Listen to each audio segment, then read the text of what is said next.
The Dominican Republic has been one of the most thriving countries in the Caribbean for many years. After being discovered by the Spaniards in 1492, it became the major exporter in the New World.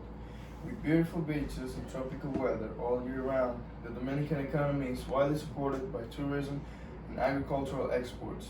In the southeast coast of the Dominican Republic is its capital, Santo Domingo, which I'm going to talk about. Santo Domingo's original name was La Nueva Isabela until it was renamed in 1945. After that, it became the most important city on the island. Santo Domingo's history and culture make it an interesting place to visit. I was born in Santo Domingo and lived there for 16 years. I have learned about the Dominican culture by being a part of it, as well as everything I learned in school about the history of the country. In this speech, I am going to talk about the history, culture, and attractions of Santo Domingo. First, we need to talk about the history of Santo Domingo. Santo Domingo has been an important Caribbean city since its foundation in 1492. According to the Salem Press Encyclopedia, Santo Domingo is the oldest city in the Americas. It has survived economic and political turmoil as well as natural disasters. It has evolved into the center for economic, cultural, political, and educational activity for the island of Hispaniola and much of the Caribbean. Between 1795 and 1809, Santo Domingo was ruled by the French, who governed the entire island until a slave uprising established the Republic of Haiti on the western side. Between 1822 and 1844, the city again fell under Haiti's rule. In 1844, the Dominican Republic was established following the Santo Domingo Revolution. Now we'll talk about the culture of Santo Domingo. According to Paola Cabral, Spanish is the predominant language in Santo Domingo.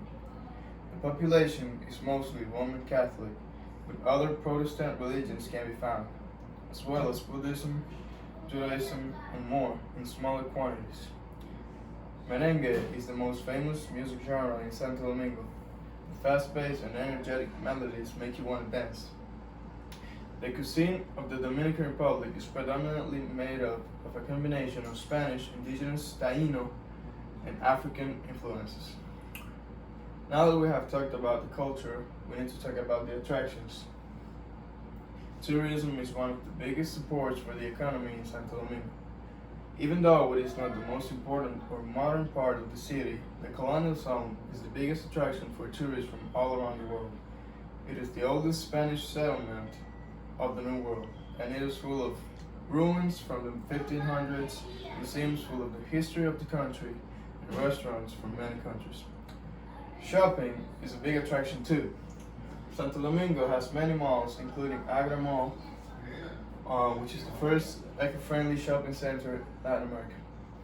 Last but not least are the beaches. As a Caribbean city, Santo Domingo is expected to have beautiful beaches and it doesn't disappoint. People can visit Guibia, Montesinos, Boca Chica, and many more beaches that will amaze you with the white sand and clear water, as well as beautiful views and great food. Hopefully you learned something about Santo Domingo's history, culture, and attractions from my speech. It was good telling you a little bit about the place where I was born and raised. I'll leave you with an interesting fact about the Dominican Republic.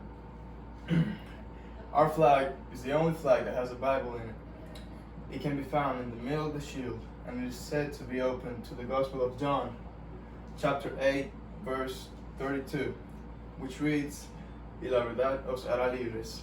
That means, and truth shall make you free. Thank you.